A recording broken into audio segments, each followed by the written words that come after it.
Jury RTL Le Figaro LCI. Invité aujourd'hui, Jean-Luc Mélenchon. Le débat est dirigé par Benjamin Sportouche.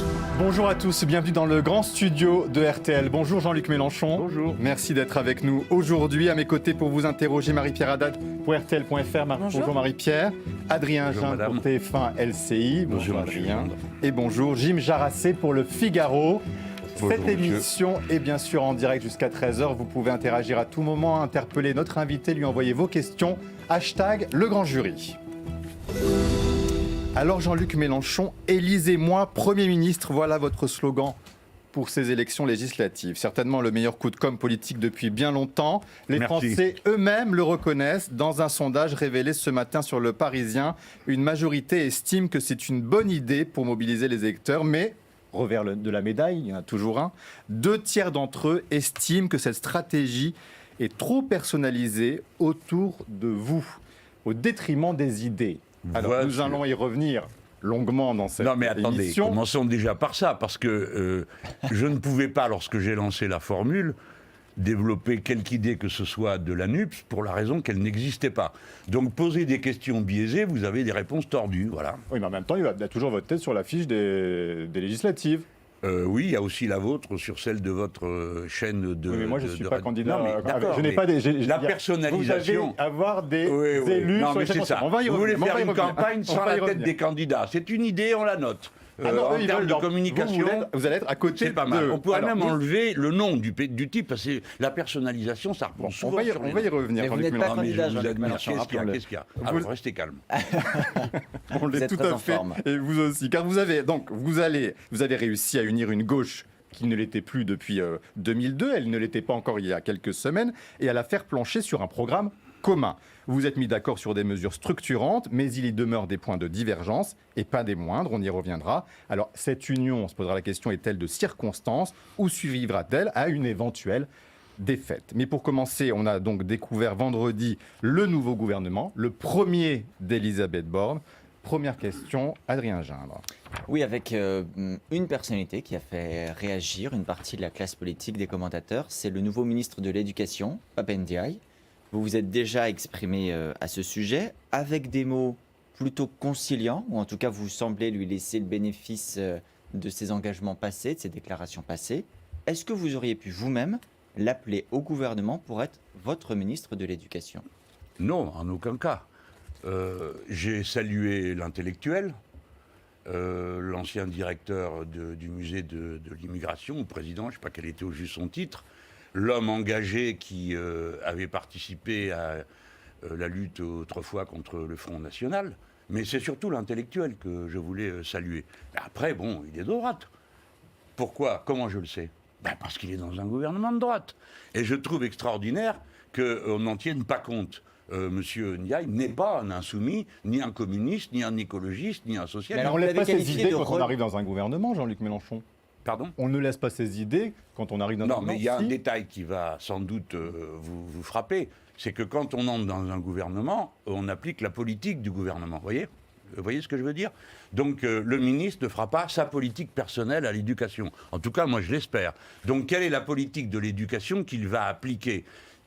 Celle que n'arrivait pas si bien que ça à appliquer M. Blanquer, du fait des violences auxquelles il se livrait, des provocations incessantes de sa ministre de l'université contre l'islamo-gauchisme et le reste, qui a scandalisé tout le monde intellectuel et universitaire, à part quelques exaltés. Et lui va s'y prendre sans doute plus doucement, mais le résultat sera le même. Leur idée est de transformer l'école en quelque sorte en un marché du savoir, avec des établissements en compétition les uns avec les autres, et produisant des diplômes locaux. Ça, c'est l'horizon. Hein. Est-ce que vous pensez que cette nomination est un coup tactique de la part d'Emmanuel Macron, un signal adressé à vos électeurs avant les législatives? Alors, si c'est un coup tactique, je le trouve pauvre. Ça me fait penser au discours de Marseille, où il avait dit « Nos vies valent mieux que leurs profits », en reprenant une formule du NPA. Bon, je ne crois pas que ça ait fait changer d'avis une seule personne du NPA qui se soit dit « Tiens, M. Macron est devenu trotskiste ». Bon, non. Alors là, je ne crois pas qu'il y a une seule personne dans tout le pays qui s'est dit « Waouh, M. Macron est devenu, je ne sais pas quoi d'ailleurs, favorable tout d'un coup à l'intersectionnel, etc., etc. » Tout ce que nous avait reproché M. Blanquer. Donc si c'est un coup, à mon avis, c'est raté. Mais pour vous, il fera exactement la même politique que Jean-Michel Blanquer. Exactement. Au vu de ses engagements passés, et quand il s'engage aussi à augmenter les salaires des enseignants, est-ce que ça, c'est pas un changement de cap ? Eh bien, nous allons le voir, mais puisque vous pensez que c'est un gouvernement de gauche qui est en place ou quoi, là, vous rêvez, non ? Vous avez suivi le fil, la transformation de l'école en marché de savoir, c'est une affaire qui a commencé il y a plus de 25 ans. Pour ma part, j'en ai vu les prémices. Quand j'étais ministre de l'enseignement professionnel, j'ai déjà vu l'Europe aller pousser dans ce sens, parce que c'est leur idée. Et M. Ndiaye ne fera rien d'autre que ce qu'avait fait M. Blanquer. M. Blanquer a bien avancé la besogne, c'est certain. Déjà, quand il était ministre de M. Sarkozy, il avait supprimé 12 000 postes. Là, il a continué. Et je ne vois pas que ça change, sauf si M. Macron a été touché par la grâce et qu'il comprend que son affaire ne peut pas marcher. Mais ce n'est pas ça qu'il a fait. Parce que quand il est allé à Marseille, ça a été pour faire une expérience à Marseille d'établissement du premier degré en compétition les uns avec les autres, avec des directeurs d'école comme des chefs d'entreprise. Mais vous dites qu'il va privatiser l'école, c'est ça que vous nous dites ? Son objectif est la privatisation maximale de l'école. Comment se fait cette privatisation ? Vous créez un marché, c'est-à-dire vous mettez des établissements en compétition les uns avec les autres, vous donnez aux chefs d'établissement non plus une responsabilité pédagogique essentielle, mais une responsabilité de gestion, et enfin vous adaptez les programmes d'un établissement à l'autre. Mais enfin, ce que je suis en train de dire est d'une banalité absolue, c'est déjà le cas dans le collège. Vous aimeriez débattre avec Pape Ndiaye, vous qui aimez débattre par exemple sur le thème de l'éducation ? Pourquoi pas, mais c'est pas moi le meilleur spécialiste de l'éducation en général. Moi je suis très pointu sur toutes les questions d'enseignement professionnel, mais dans nos rangs, nous avons 2 ou 3 excellents ministres de l'éducation en préparation. Alors, vous avez en revanche clairement appelé Elisabeth Borne à débattre avec vous. Eh bien, elle vous a répondu. Hier, elle était en déplacement dans le Calvados. Ah non, j'ai manqué ça. Écoutez-la. Elle n'était pas... On verra. Ce n'est pas ma préoccupation du moment. Vous savez, les gens que j'ai croisés, ils ne me demandent pas si j'ai débattu avec Jean-Luc Mélenchon. Je rappelle qu'on est dans une élection législative, c'est-à-dire que c'est circonscription par circonscription que ça se joue. Et moi, aujourd'hui, je suis d'abord au contact des Françaises et des Français de cette 6e circonscription du Calvados. Adrien. Est-ce que vous accepteriez un autre mode de débat ? Elle vous dit non pour le débat. Est-ce que ça peut passer par le dialogue ? Elle dit depuis plusieurs jours qu'elle va dialoguer. Est-ce que si elle vous convie à ce dialogue sur toute une série de sujets, dont les retraites par exemple, vous l'accepterez ? Écoutez, tournez pas autour du pot. Cette femme est Premier ministre pour 1 mois. Je suis candidat à être Premier ministre dans 1 mois. Dans 1 mois, les élections législatives auront lieu, une nouvelle assemblée aura lieu, un nouveau chef de gouvernement se présentera devant l'Assemblée pour obtenir un vote de confiance. Si vous n'êtes pas élu, ça peut être une hypothèse. Ça sera elle. Merci de cette précision que tout le monde avait, à mon avis, compris avant. Donc, c'est un processus politique. Ce n'est pas vrai que circonscription par circonscription, c'est des histoires. Quand vous allez dans une circonscription, mettons, vous rencontrez une vache, comme elle l'a fait.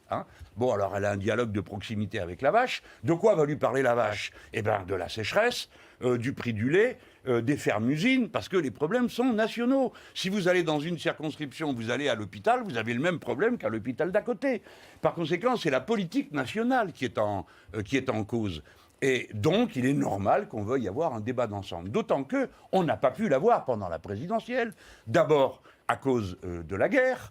Ensuite, parce que M. Macron n'en voulait pas. Il y a eu un et ça débat s'est terminé par un bras de fer ô combien original entre lui et Mme Le Pen. Donc, la plus grande partie des électeurs du 2e tour qui a voté pour M. Macron ne votait pas pour lui, mais pour empêcher l'autre d'être président. Parce qu'ils étaient qualifiés pour le second tour. Si vous aviez pu vous qualifier, vous auriez débattu. Je ne conteste pas le processus. Je suis contre la Ve République, tout le monde le sait. Mais là, je ne conteste pas ça. Je ne conteste pas le fait qu'il soit élu. Je dis qu'il a été élu, suivant la belle expression de mon camarade Olivier Faure, sans mandat. Et tout le monde le sait. Et donc, personne ne sait au juste dans lequel personne ne lui pose des questions aussi précises que moi. Moi, chaque fois que j'ouvre la bouche sur les retraites, on me dit combien ça coûte, tel truc. Lui, non, ça va coûter 4,5 milliards, c'est folie.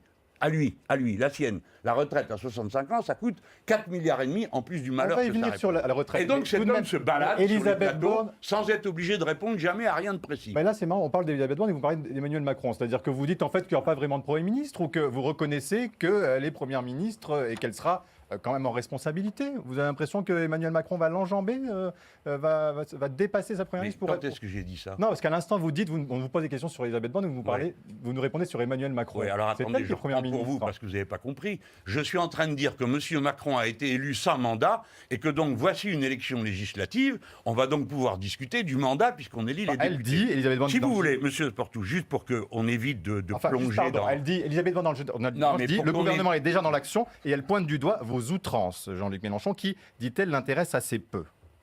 Je m'en fous. Écoutez-moi. Oui, non, mais bon, les outrances, moi aussi, je vais le faire dès que vous m'en donnerez l'occasion. Parce que je vous rappelle que je ne viens pas là en position d'accusé, mais d'interviewer. D'accord? Donc, ce qui peut-être intéresse... Non, mais attendez. Ce qui peut-être intéresse vos auditeurs, aux uns et aux autres, et vos lecteurs, c'est ce que je pense et ce que nous proposons. Alors, permettez-moi de vous dire d'abord que je demande qu'on comprenne le coup d'audace que nous sommes en train de faire. Dans la Ve République, nous renversons la table présidentialiste et nous mettons au premier plan l'intervention du Parlement en disant « élisez-moi Premier ministre ». Tout le monde comprend depuis qu'on n'élit pas le Premier ministre, mais des députés qui portent une majorité. Donc, si vous voulez Mélenchon Premier ministre, vous prenez le bulletin où il y a un V dessus et ça vous donne une majorité NUPS. Et ça, c'est le monde qui change. Parce que tout d'un coup, l'inversion du calendrier se retourne contre la présidentialisation. Et premier élément. Deuxième élément, dans notre programme, vous l'avez évoqué tout à l'heure, il y a des sujets qui n'ont pas pu être tranchés et nous avons l'honnêteté de faire des propositions précises. Tout sera tranché on va y par venir, Jean-Luc Mélenchon, on va y venir. Mais oui, non, mais vous avez commencé par ça sans que je puisse y répondre. Mais on va y venir. Vous allez dire, des divergences de taille. Mais oui, mais il y a la solution avec. Et on a entendu, on va y revenir, notamment voilà, sur le nucléaire. On va en parler. j'ai déjà Question de répondu. Marie-Pierre Haddad. Oui, les internautes, eux, n'ont pas manqué d'observer la réaction de Ségolène Royal, personnalité de gauche, qui vous a soutenu pendant l'élection présidentielle et qui a aussi travaillé avec Elisabeth Borne. Et elle a déclaré « Je pense qu'il faut lui laisser faire ses preuves ». Elle parle, elle, d'un état de grâce au moment de la nomination du nouveau Premier ministre. Est-ce que vous ne faites pas tout simplement un procès d'intention à Elisabeth Borne ? Pardon, madame, mais c'est un procès qui est documenté, alors. Parce que c'est bien madame Borne qui a, par exemple, aboli le statut des cheminots. C'est bien madame Borne qui a changé le régime d'allocation chômage. Et il y a plus d'1 million de personnes qui y perdent. C'est bien elle qui a déplacé l'inspecteur du travail, Anthony Smith, à plus de 200 km de l'endroit où il vivait, simplement parce qu'il avait exigé des masques dans une EHPAD. Donc madame Borne a un casier de maltraitance sociale extrêmement chargé. Donc je ne lui fais pas un procès d'intention. Je pense que c'est une femme cohérente, je la respecte, elle est libérale jusqu'au bout des ongles, et elle va au bout de sa logique. Et vous verrez comme Premier ministre que c'est ce qu'elle fera. Donc je demande du respect pour madame Borne. N'essayez pas d'en faire autre chose que ce qu'elle est. C'est une sociale libérale, si elle veut s'appeler sociale, puisqu'elle considère que les souffrances qu'elle inflige aux gens sont nécessaires. Mais voilà, après, Ségolène Royal a travaillé avec madame Borne. Elle n'en dit pas que du bien, d'ailleurs, du bilan de madame Borne. Et je demanderai aussi qu'on prenne en compte ce qu'elle dit par ailleurs, Ségolène, sur le sujet. Mais après tout, elle a le droit de dire ce qu'elle dit, ça ne me dérange pas. Ségolène Royal pourrait être ministre dans un gouvernement de Jean-Luc Mélenchon? Qui donc? Ségolène Royal. Elle m'en a pas parlé. Non mais vous, est-ce que vous pouvez l'imaginer? C'est moi que je verrai bien. Vous verrez bien. D'accord. Question d'Adrien Gindre sur les retraites. Puisque vous voulez parler de ce que vous proposez, il se trouve que Elisabeth Borne ne se prive pas de le commenter, d'ores et déjà. Ah.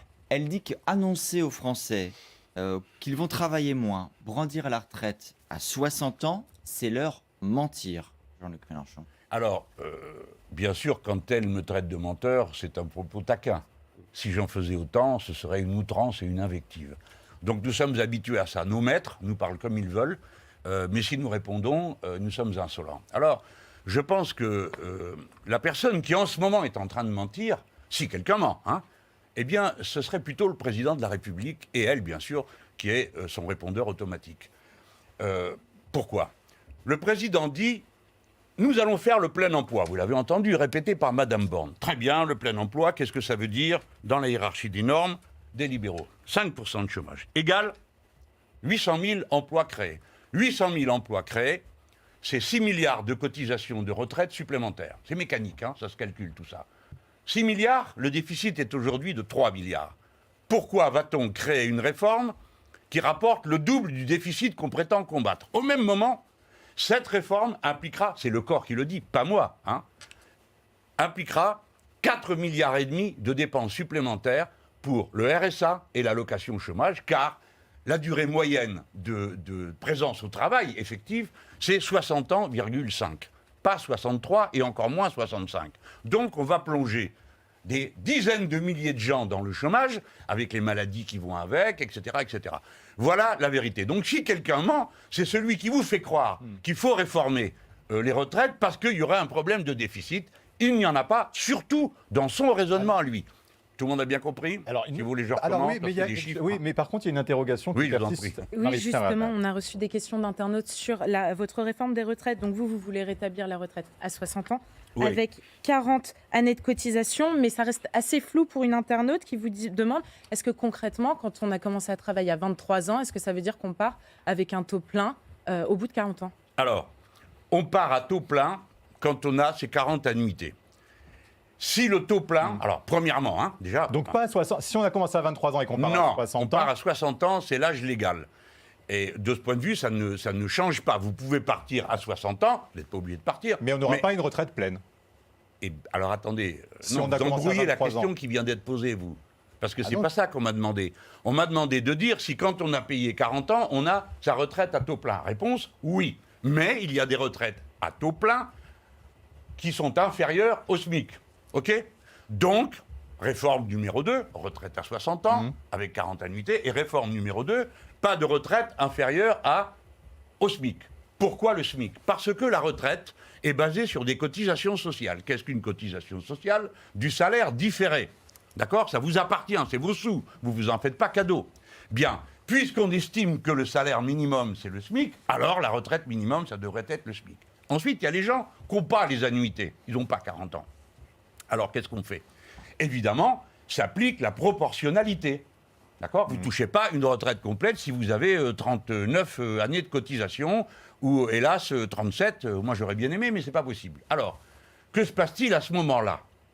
Il y a aujourd'hui une proportionnalité plus une décote. Oui. Nous supprimons la décote. Et deuxièmement, si la retraite est inférieure à 1 000 €, seuil de la pauvreté, nous passons toutes les retraites à 1 100 €. Voilà. Ça, c'est l'ensemble de notre système de Combien de Français partiraient à la retraite à 60 ans 830 000 personnes, monsieur Partouche. Sportouche.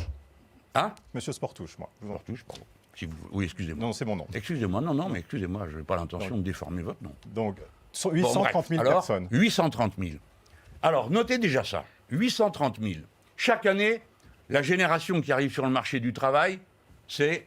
On est content, 750 000 personnes. Rien à voir avec l'Allemagne qui en aligne à peine 250 000. Nous, c'est 750 000. Donc, l'impact sur le marché de l'emploi de l'année de l'entrée à la retraite à 60 ans, c'est 830 000 postes de travail, en gros, parce que ce n'est pas exactement équivalent, dégagés pour 750 000 personnes qui rentrent. Donc, rien que cette mesure rétablit un niveau d'entrée et de cotisation et surtout d'abaissement du taux de chômage. Donc, c'est une économie à l'allocation chômage, par exemple. Autre chose? Une question sur votre modèle de gouvernance. On sait que vous êtes pour la 6e République et la fin de la monarchie présidentielle. Est-ce que ça veut dire que si vous accédez à Matignon, si la NUPS obtient une majorité, vous lancez ce chantier-là et vous considérez que Emmanuel Macron n'est plus légitime en tant que président de la République? Alors, d'abord, commençons par dire ce qui est. Moi, je ne suis pas un putschiste. Donc, je suis élu dans le cadre de la 5e République. Tant qu'on n'est pas passé à la 6e avec une constitution, c'est la 5e qui s'applique. La cohabitation. Oui, la cohabitation et les pouvoirs du Premier ministre, qui sont considérables. Parce que tout le monde brode sur la 5e République comme si c'était quelque chose qui nous était tombé comme l'étape de la loi. Est-ce que vous reconnaîtrez quand même le domaine réservé du président de la République? Parce que cette constitution prévoit quand même des domaines sur lesquels c'est lui qui est en charge. Ça m'ennuie de vous contredire, monsieur Gindre. Vous savez que je vous estime beaucoup, mais le domaine réservé, ça n'existe pas dans la Constitution. L'article 20 de la Constitution prévoit que c'est le Premier ministre qui détermine et conduit la politique de la nation. Alors, c'est pas parce que M. Castex ne déterminait rien du tout que tous les autres aussi doivent... Non, mais je lui ai dit en plus. Donc ça veut dire que sur la politique internationale, vous ne laisserez pas le président de la République s'exprimer. Parce qu'il est chef des armées, ça vous le... Alors, attendez, dans la Constitution, c'est vrai, il y a 2 sujets sur lesquels le chef de l'État a des pouvoirs particuliers. Il est chef des armées, d'accord? Alors, il y a le chef des armées, le chef d'état-major général, voilà. Et puis, au-dessus de tout ça, il y a la politique. Et la politique, c'est le peuple qui décide. Et le peuple, qu'est-ce qu'il décide? S'il vote pour le programme que nous défendons, de la nouvelle Union populaire, écologique et sociale, c'est celle-là qui s'appliquera. Et voilà, c'est tout. Alors évidemment, on va le faire dans des conditions qui sont celles de gens qui sont des démocrates. Le président est élu. Je ne suis pas en train de dire qu'il est là par hasard. Donc on discutera et on va s'efforcer de se comprendre. Quant à l'international, la Constitution prévoit que le chef de l'État négocie et signe les traités. Bon, si ça avait été moi, j'aurais négocié et signé les traités. Donc je sais aujourd'hui que je ne peux pas faire de traité ni négocier de traité sans son accord, donc je suis obligé de m'entendre avec lui. Mais par exemple, pour ce qui est si le président de la République décide d'envoyer des armes à l'Ukraine, est-ce que vous, Premier ministre, vous pourriez émettre un avis différent et vous opposer à cette décision ou ce souhait du président de la République? M'y suis-je opposé quand on a envoyé les canons César? Non. Alors pourquoi voudriez-vous que tout d'un coup je m'y oppose? Je sais ce que je sais. À un moment donné, vous avez des réticences sur est-ce qu'il faut armer parce que vous. Non, mais ça, c'est des trucs de médias. On n'écoute pas ce que les gens disent et on fait des caricatures. Moi, j'ai dit depuis le début, faisons très attention à ne pas apparaître comme des belligérants, c'est-à-dire comme ceux qui, tout d'un coup, entreraient en guerre contre la Russie.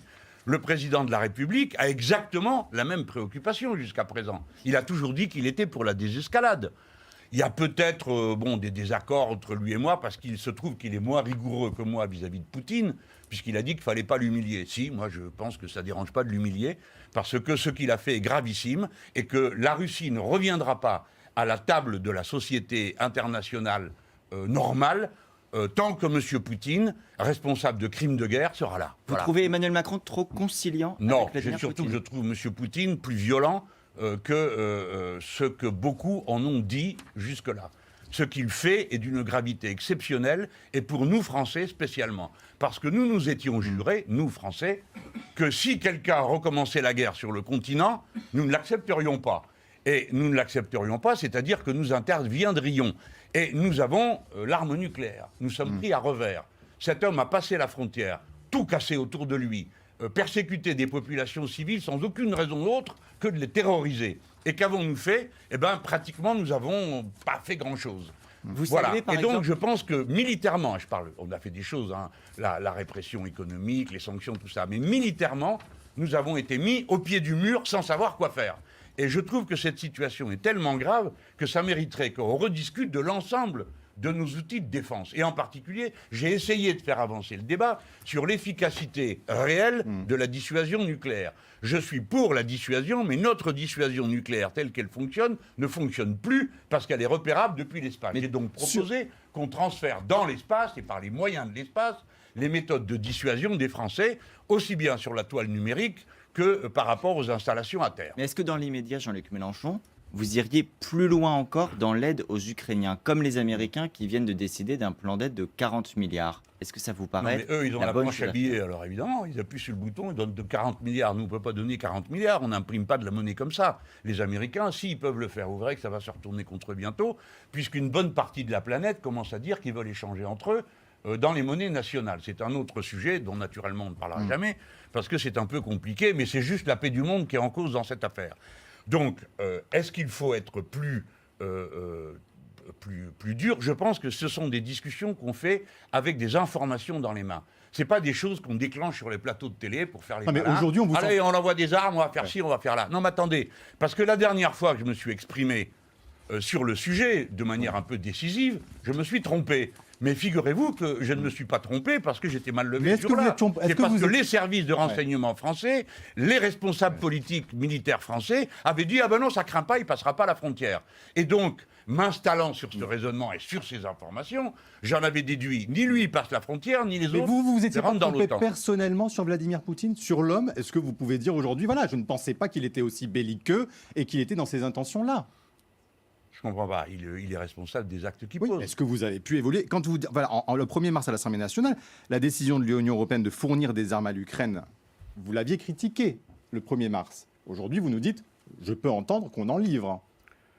Oui, mais c'était le 1er mars. Alors, je sais bien que vous ne vous trompez jamais et vous n'évoluez jamais dans vos raisonnements. Moi, si.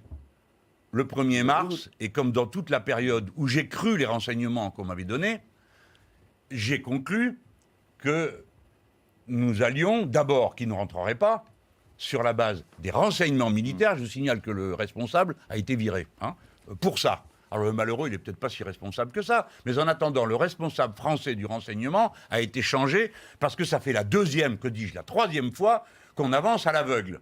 Par exemple, les 2 putschs qu'il y a eu au Mali, personne n'en savait rien avant, à part moi qui comprenais que la situation était dégradée. Là de même. Donc quand l'Union européenne a dit « on va fournir des armes », qui va fournir des armes? Dans quelles conditions? Jusqu'où on le fera? Écoutez, il s'agit de la paix et de la guerre avec quelqu'un dont tout le monde dit par ailleurs qu'il se comporte comme un psychopathe et qui d'ailleurs n'a pas hésité à nous menacer de guerre nucléaire. Alors moi, les numéros sur les plateaux et puis les grands chefs en Europe qui décident qu'on va aller faire la guerre, ça ne me convient pas. Je suis pour des discussions raisonnées en pesant exactement ce qu'on fait quand on a affaire à un personnage pareil. Vous avez vu dans quel état il a mis l'Ukraine et avant ça, la Tchétchénie. Donc, ce n'est pas un personnage dont on peut plaisanter ou dire il va comprendre que c'est une blague. Jim Jarassé. Un mot sur un sondage publié par Le Parisien, réalisé par l'Ipsos ce matin. 76% des Français critiquent l'hyper-personnalisation de la campagne, de votre campagne, autour de votre personne. Jean-Luc Mélenchon, est-ce que finalement vous n'appliquez pas la verticalité du pouvoir que vous reprochez à Emmanuel Macron? Non, mais je pense qu'on va faire comme si c'était un malentendu. D'abord, je ne critique pas la verticalité ni la personne de M. Macron, je critique le système qui lui donne des pouvoirs absolument inouïs. Alors pour nos auditeurs qui nous écoutent, nous sommes la seule démocratie du monde où le président de la République a le droit de suspendre toutes les libertés constitutionnelles pendant 6 mois avant d'aller consulter le Parlement. Il nomme personnellement 550 hauts postes de l'État. J'en passe et des meilleurs. Ce sont des pouvoirs considérables. Il peut dissoudre l'Assemblée, mais l'Assemblée ne peut pas lui dire, mettons qu'elle soit NUPS, l'Assemblée, la prochaine. On pourrait dire, bon, on va voter, le président rentre chez lui, on recommence l'élection. Mais non, on ne peut pas. Alors attendez. Donc ce n'est pas la personne, ni même la manière. Ce qui compte, c'est les pouvoirs qui sont donnés. Après, vous citez le sondage, mais ça m'est égal que vous soyez taquin, mais le plus important, c'est pas ça. C'est une question biaisée. La question ne tient pas compte du fait que quand j'ai lancé le mot d'ordre, élisez-moi Premier ministre, d'abord c'est un mot d'ordre, c'est un slogan, c'est destiné à faire réfléchir, il n'y a pas de NUPS. Entre-temps, que s'est-il passé que le Figaro a dû étudier avec intérêt? Vous avez réalisé, c'est ce que vous allez nous dire, l'union autour de vous? Oui, non, c'est pas l'union autour de vous. Vous êtes le leader naturel de la gauche aujourd'hui. Vous êtes tellement aujourd'hui habitué au verticalisme présidentialiste que vous n'arrivez même pas à comprendre un parlementarisme. Non, mais attendez, monsieur, je vous parle comme vous êtes le leader naturel de la NUP, de sérieux, du Figaro, vous avez étudié. Qu'est-ce qui est super frappant? C'est que les 6 derniers sondages, tous, sans aucune exception, pour la première fois dans la Ve République, donnent l'opposition de gauche majoritaire dans tous les cas au premier tour. Arrivant en tête au premier tour. En même temps, vous avez affaire à un homme qui est contre la Ve République, qui vous explique que le Parlement va revenir au devant de la scène. Donc, posez-moi la question, je me la pose à votre place. Que se passera-t-il s'il y a un conflit? Non, mais je veux dire, les sondages avec des questions biaisées, tout le monde s'en fout. Parlons du fond. Les Français peuvent se dire, mais monsieur Mélenchon, comment vous allez faire? Puisque vous n'êtes pas du même bord que monsieur Macron, ça nous l'avons compris. Comment vous allez gérer à 2 le pays? Je réponds à la question de monsieur tout à l'heure. Sport touche. Voilà. Premièrement, sur l'international, je redis solennellement, nous ne parlerons que d'une seule voix. Lui et moi, nous ferons les efforts pour y parvenir. Votre modèle, c'est Chirac et Jospin? Nous parlerons d'une seule voix, parce qu'il ne peut pas être question que la France soit affaiblie par un spectacle de cacophonie. Jean-Luc Mélenchon. Deuxième élément, s'il y a un problème avec le président de la République, écoutez, vous allez voir, c'est un... Non, mais on a la pause, on va revenir sur le fond. Alors, on se fait la pause. Là, vous êtes en train d'en rater une. Alors, allez-y rapidement. Vous allez, alors, mais non, faites la pause, c'est quoi? C'est de la pub, alors on va écouter la pub. Bon, alors, c'est bien si vous faites un teaser. On se retrouve dans quelques minutes pour la suite de ce grand jury de Jean-Luc Mélenchon. À tout de suite.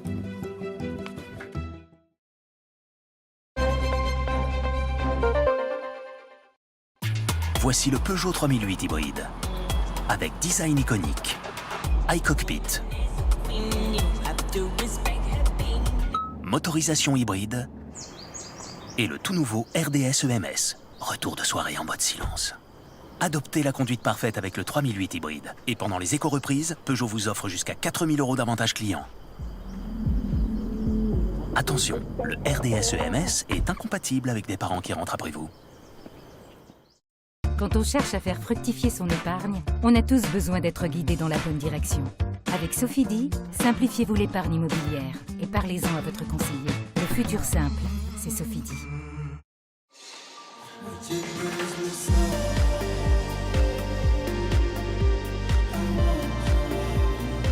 Le monde du trading s'ouvre à vous. Commencez à investir dans plus de 1000 actifs à partir de 1 € avec Lydia. Ah ça y est, vous avez votre alarme Vérissure? Oui. Vous avez peur de vous faire cambrioler? Ah bah plus maintenant. Et puis en cas de départ de fumée, c'est Vérissure qui appelle les pompiers. On devrait vraiment prendre une alarme nous aussi. Carrément. N'attendez plus. Rendez-vous sur Vérissure.fr pour commencer votre devis en moins de 60 secondes. Et voilà pour vous. Quel est le mot de passe du Wi-Fi? Ah, c'est piratez-moi. Sérieusement? Optez pour la cybersécurité sur norton.com. Que vous soyez loin de chez vous ou confortablement installé dans votre canapé, vendezvotrevoiture.fr. Recevez le prix de votre voiture maintenant, entièrement en ligne. Peu importe la marque, le modèle ou l'année. Vendezvotrevoiture.fr. Pratique et facile. Alors vendez votre voiture et nous transférons votre argent rapidement. Recevez votre prix maintenant sur vendezvotrevoiture.fr.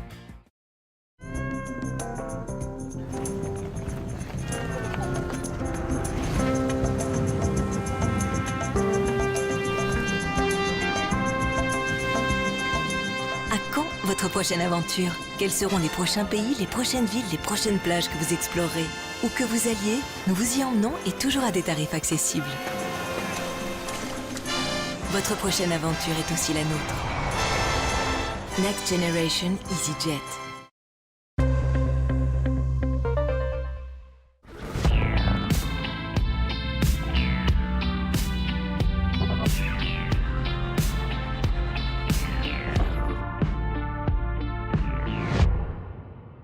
L'avenir se dévoile enfin. Nouveau Volvo C40 Recharge. Tu travailles encore, chérie? Non, je suis sur le site de Vérissure, je me renseigne sur les alarmes. Ah bon, pourquoi? Bah, pour éviter de se faire cambrioler, pour être sûr que les enfants sont bien rentrés, pour partir en vacances tranquilles. Tu vois? Carrément. N'attendez plus. Rendez-vous sur Vérissure.fr pour commencer votre devis en moins de 60 secondes.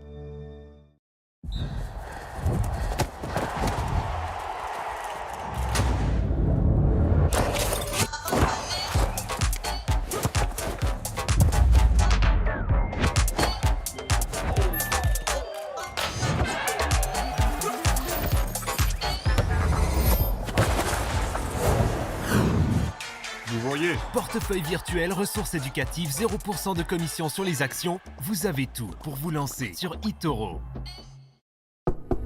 Deliveroo présente à chacun son rituel. Vous avez commandé votre pizza préférée. Elle est en chemin. Vous ne pensez plus qu'à elle, au point de la voir partout. Elle est presque là. Vous la touchez du doigt. Vous dansez de joie. Quoi? Elle est déjà là? Sympa la veste. Pizza. On se fait un Deliveroo. Waouh, c'est ta voiture ça? Ouais, acheté sur Aramis Auto, que 20 km au compteur. Hein. Et surtout, je l'ai eu pour beaucoup moins cher que la neuve. Mais enfin, elle a un petit défaut quand même. Elle n'est pas super bien garée. Certains auront du mal à l'accepter. La voiture idéale est sur Aramis Auto. Trouvez la vôtre sur aramisauto.com.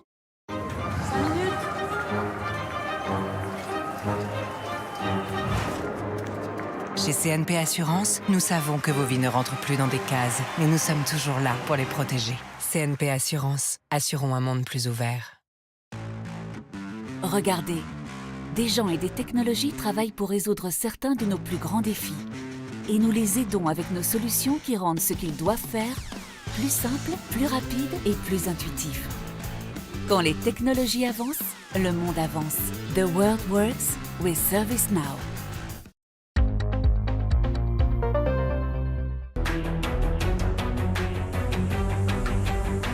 Suite du grand jury RTL Le Figaro LCI. Invité aujourd'hui, Jean-Luc Mélenchon. Le débat est dirigé par Benjamin Sportouche. Avec à mes côtés Jim Jarassé du Figaro, Adrien Jean de TF1 LCI et Marie-Pierre Haddad pour RTL.fr. Marie-Pierre qui va vous poser une première question avant de revenir justement à ce que vous nous disiez juste avant la fin de la première partie, Marie-Pierre. Ça concerne votre stratégie. Donc pour les législatives, Gérard veut savoir ce que vous comptez faire si vos listes arrivent en 3e position dans certaines circonscriptions, donc derrière le Rassemblement national et le parti d'Emmanuel Macron. Est-ce que vous appellerez à faire barrage à l'extrême droite, comme vous l'avez fait pour la présidentielle? Écoutez, on n'en a pas parlé, donc je note la question. C'est un scénario que vous envisagez? Par la force des choses, c'est un collectif, donc je ne veux pas répondre moi tout seul, voilà. Je dis c'est un collectif, c'est notre coalition. C'est pas une réponse évidente. Qu'est-ce que vous feriez? Moi, de ma vie, je voterai pour l'extrême droite, donc l'affaire est entendue. Je ne suis pas le seul d'ailleurs. Mais là, vous me posez une question sur la tactique, la stratégie qu'on appliquera. Laissez-moi le temps d'en parler avec... Vous avez voté pour Emmanuel Macron au second tour de la présidentielle? Eh bien Non, c'est une question. Est-ce que vous avez voté pour Emmanuel Macron au second tour de la présidentielle? Vous avez entendu dire que le vote est secret? Voilà. Si vous souhaitez en parler. Non, mais il y a le vote super secret, c'est dans les dictatures. Même l'électeur, c'est pas ce qu'il y a dans l'enveloppe. Mais en France, c'est un acte libre.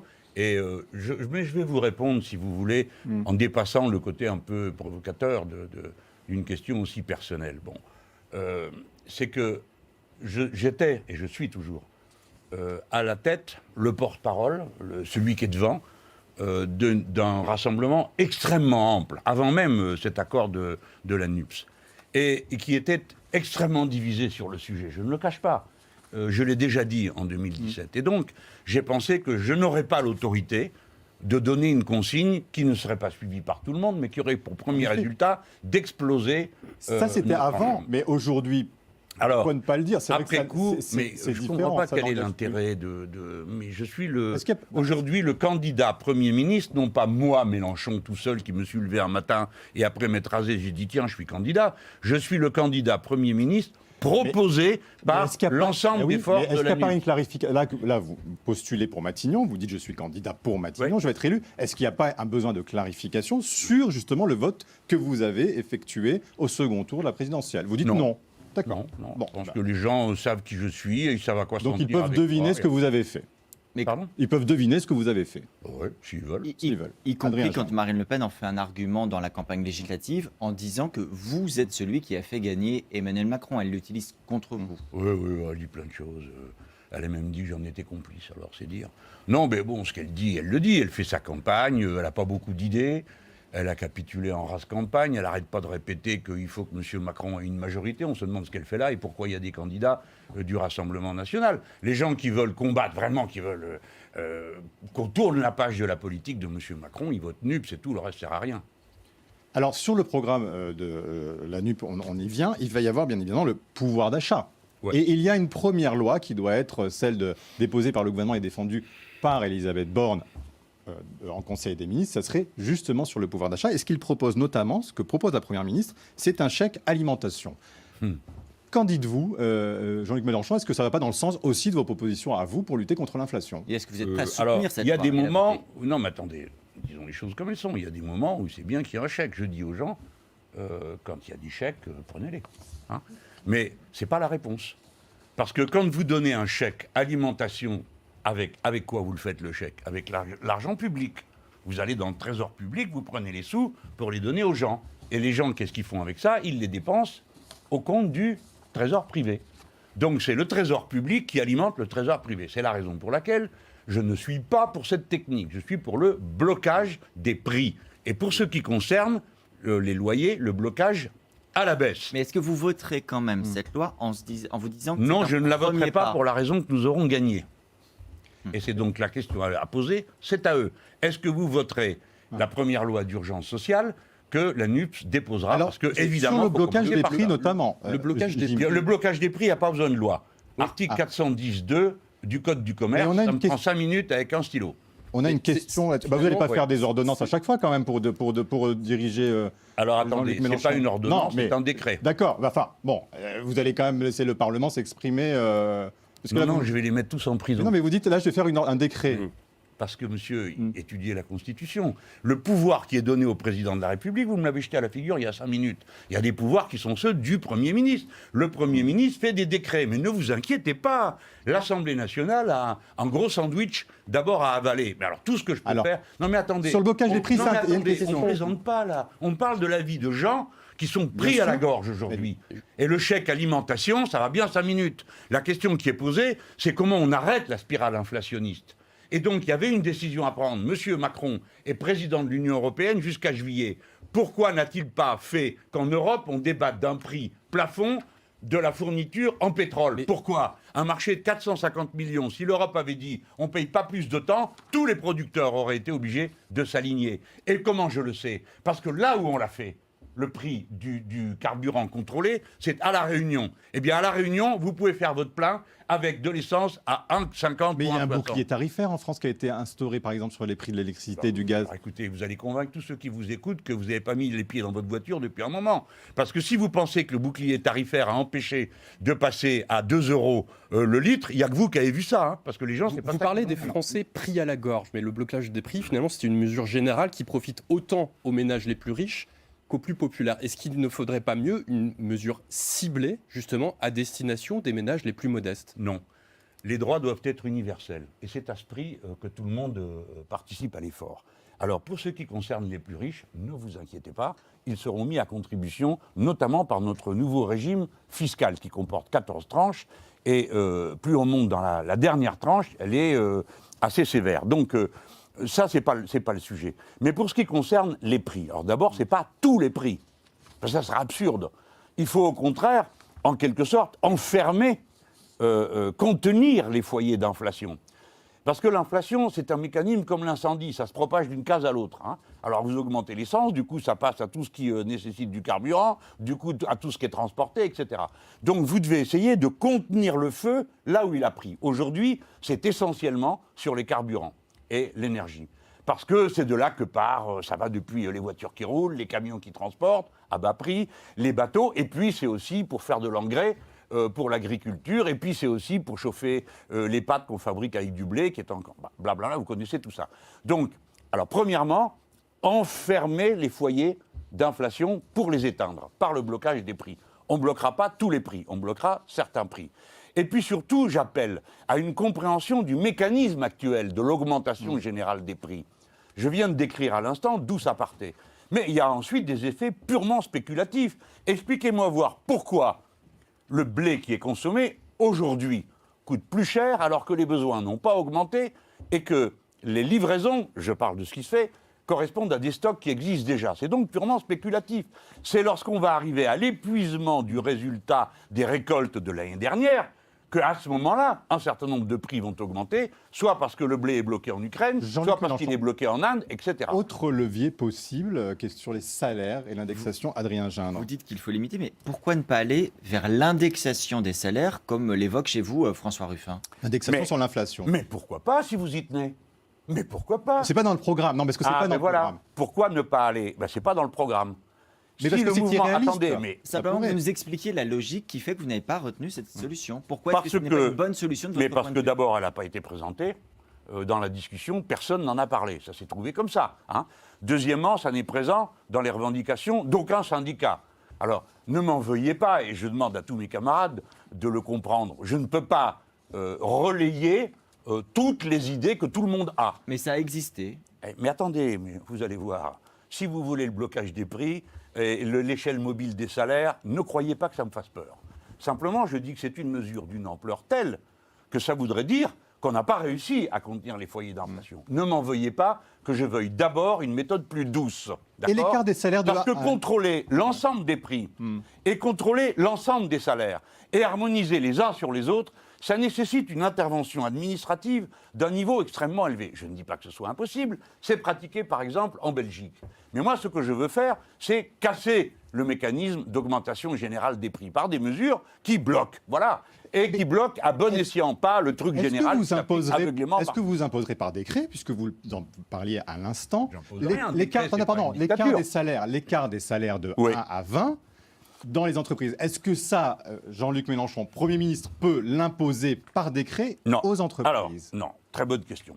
Raison pour laquelle, attendez, mais alors laissez-moi maintenant vous présenter les affaires. Si nous augmentons le SMIC, ça nous l'augmentons, c'est le seul salaire que le gouvernement peut augmenter. On l'a porté à 1500 pour rester sur un écart de 15% de mieux que quand la période précédente. Si vous augmentez les SMIC, premier résultat, les minimums conventionnels, c'est-à-dire les salaires minimaux par branche qui sont adoptés dans les branches. Vous en avez d'ores et déjà aujourd'hui 85% qui sont en dessous du SMIC actuel, puisqu'il a été augmenté. Donc il faut bien que les gens se voient, pour adapter le SMIC à tous les niveaux minimums. Maintenant, si vous êtes à passer le SMIC à 1 500 €, si vous connaissez un peu le fonctionnement des entreprises, vous avez des gens qui sont des petits cadres, qui sont à 1 500 €. Vous ne pouvez pas leur expliquer du jour au lendemain, toi c'est terminé, tu es payé au salaire minimum. Donc il faut qu'il y ait un écart. Moi je ne suis pas pour dire tout le monde gagne pareil, c'est pas ma logique. Les qualifications jouent. Alors, donc vous devez discuter de la grille des salaires, négociation numéro 2. Ensuite de l'écart, parce que si vous faites monter la grille des salaires, tout le monde monte, mais jusqu'au ciel, non. Donc il faut bien qu'il y ait en quelque sorte un verrou en haut. Nous proposons l'écart proposé par la Confédération européenne des syndicats. Point sur lequel tout le syndicalisme français est d'accord, pour une fois, c'est positif, de 1 à 20. Et dernière chose, puisque j'y suis, je termine, on pourrait aussi discuter d'un point que moi je mettrais à l'ordre du jour en tant que gouvernant, qui est de dire, moi je demande qu'on discute une question. A-t-on le droit dans notre pays de donner plus d'argent en dividendes, quand il y a les bonnes affaires, qu'on en donne en augmentation de salaire? Ma réponse est non. Le travail d'abord, vous le capital mettrez, après. Mais ce sera la et puis négociation reste la et la question de discussion. l'égalité des salaires hommes-femmes. Je vous rappelle que ça remplit la caisse de la retraite, donc j'y tiens. Et je demande, puisque c'est depuis 1972 que ça a été décidé, qu'on l'applique. Et comment va-t-on l'appliquer? Notamment en donnant aux syndicats un droit de saisine de l'inspection du travail quand la proportion n'est pas respectée. Voilà l'ensemble des mesures. Alors pourquoi ça s'appelle conférence obligatoire? Parce que tous les ans, il y a une conférence obligatoire des salaires qui est prévue par la loi, mais moi je la convoquerai par branche immédiatement à peine élus. Et ils devront discuter de ça. Mais les syndicats ont un rôle dans ce pays, aussi bien d'ailleurs les syndicats patronaux que les syndicats de salariés. Parce qu'il y a des syndicats patronaux qui ne sont pas si hostiles que ça à l'augmentation des salaires, parce qu'il y en a quand même qui réfléchissent plus que Geoffroy Roux de Bézieux, il vous a dit Panko, vous en avez parlé avec Geoffroy Roux de Bézieux, il vous a dit pourquoi pas l'écart de salaire de 20 à 20. D'abord, si je parle avec M. Roux de Bézieux, je ne vous le dirai pas sur ce plateau. Et ensuite, non, il est le président du MEDEF, c'est pas mon copain.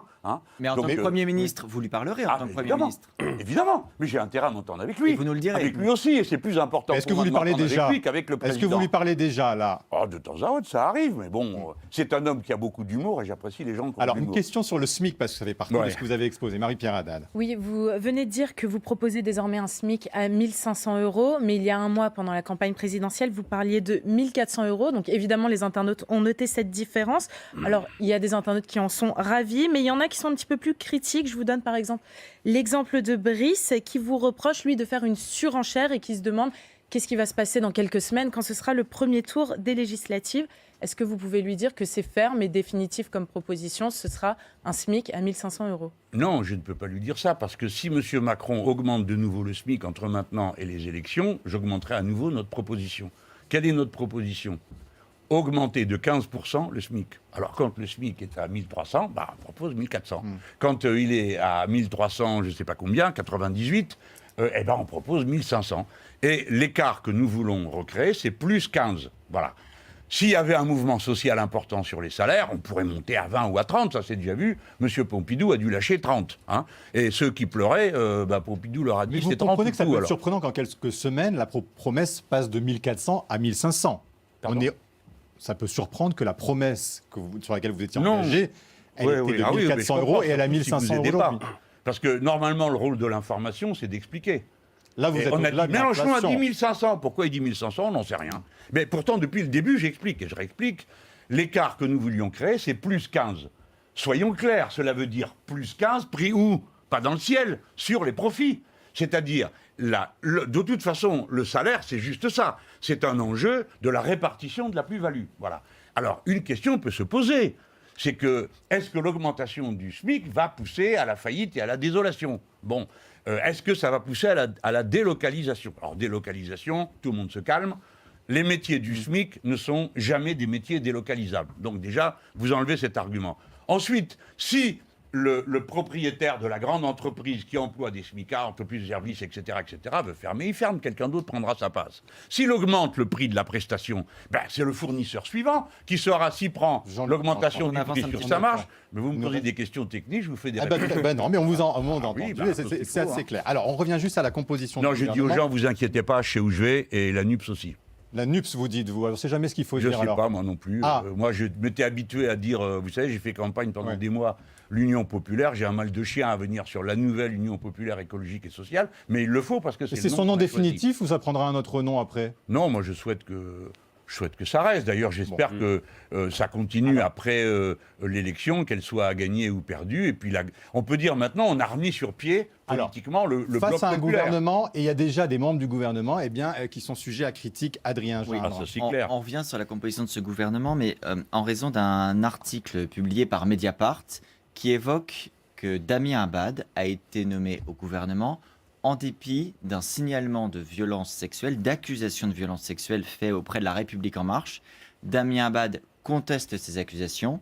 La Première ministre Elisabeth Borne s'est exprimée il y a quelques instants en disant qu'elle n'était pas au courant, mais que si jamais la justice était saisie, elle en tirerait toutes les conséquences. Est-ce que c'est une réponse qui vous paraît être la bonne réponse de la part de la Première ministre? C'est une réponse. Personne n'est à l'aise face à ce type de sujet. Nous, la France Insoumise, nous avons fait un choix. J'admets qu'il est arbitraire, et qu'on ne le propose pas comme un exemple à tout le monde. On a fait un choix. Vous voulez dire avec Taha Bouaf, c'est ça que vous... Non, laissez-moi terminer. Non, mais je vous pose la question pour resituer pour les embrouilles. Pour resituer pour nos auditeurs et téléspectateurs.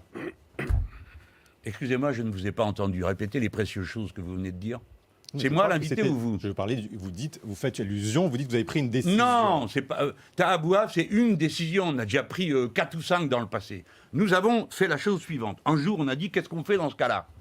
Eh bien, on fait une commission qui est saisie. Quand elle est saisie? Une commission qui est composée de femmes, qui se réunit à huis clos. Et quand la personne qui vient se plaindre dit « je ne veux pas qu'on en parle », on n'en parle pas. Et moi, tout Mélenchon que je suis, eh bien, je ne sais rien. Ni qui a saisi, ni quand la commission est saisie, ni ce qu'elle conclut. Donc, c'est un choix qu'on a fait. C'est pour vous dire que... Premier ministre, est-ce que c'est vrai qu'on voit des cas de ce type dans tous les partis, Jean-Luc Mélenchon, tout le monde, que ce soit. Est-ce qu'il faut un MeToo de la politique? Est-ce que vous, Premier ministre, vous dites bon voilà, je vais faire le grand ménage parce qu'il faut qu'il y ait une commission d'enquête parlementaire, qu'il y ait quelque chose qui soit mis en place pour qu'il y ait un MeToo de la politique? Qu'est-ce que vous en dites? Mais est-ce que non, mais je vous pose la question à vous. Vous êtes dirigeant. Non, mais vous êtes un homme aussi. Vous êtes un responsable. Est-ce que vous pensez, au vu de tout cela, encore une fois, vous seriez aux responsabilités. Vous seriez aux responsabilités. Est-ce que Parlez-moi de ceux qui ont été dénoncés entre-temps, où leurs exploits ont duré pendant 20 ans ou 30 ans. Vous saviez rien? Vous saviez rien? Alors, sur le cas de Damien Abad, en tout cas... Non, mais ne jouons pas au procès ici. Nous ne sommes pas des procureurs. Non, mais administrer la justice est une chose très compliquée. Il y a un système judiciaire, et vous en convenez avec moi. Vous comme moi, on n'a pas envie de trancher ce genre de questions. Donc c'est à la justice de s'en occuper. Non, mais ça ne peut pas être qu'à la justice, parce que sinon ça prend un temps fou. Donc il faut que maintenant des sanctions apparaissent. Je m'en remets à mes camarades femmes qui ont pris cette décision. Je ne la juge pas, je ne sais pas. Mais ça veut dire, par exemple, sur le cas de Damien Abad, vous ne demandez pas qu'il se retire, qu'il démissionne. De votre point de vue, il y a un signalement qui a été fait apparemment à un niveau extrêmement élevé de responsabilité. Ils n'en ont tiré aucune conclusion avant. Si ça avait été à la LFI, eh bien, dès le signalement, il y aurait eu une intervention. Nous, on a pris 3 jours à prendre une décision qui était extrêmement compliquée à prendre et cruelle aussi pour l'intéressé, puisque se trouve, ça existe, s'il n'est pas coupable, qu'il aura été en quelque sorte condamné avant terme. Et s'il l'est, nous aurons pris la bonne décision. Et lui-même l'a accepté. Voyez-vous, c'est la grosse différence, c'est que lui l'a accepté. Lui, il a dit, je comprends qu'on prenne cette décision, parce qu'il partage notre idéal sur le sujet. Voilà, alors on verra après. Mais M. Damien Abad pourrait en tirer aussi des conclusions personnelles. Mais je ne lui dis pas, faites-le.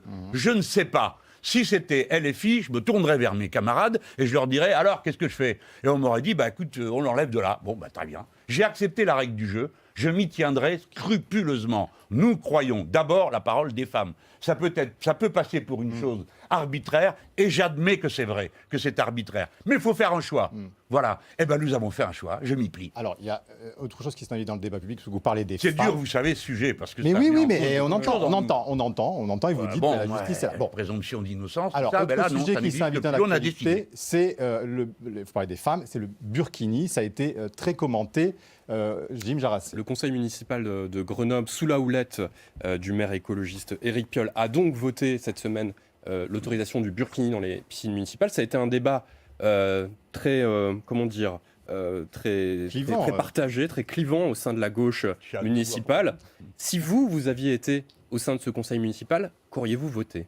Quelle chance, je n'y suis pas. Et je ne suis pas candidat à être maire de Grenoble, ni directeur de la piscine.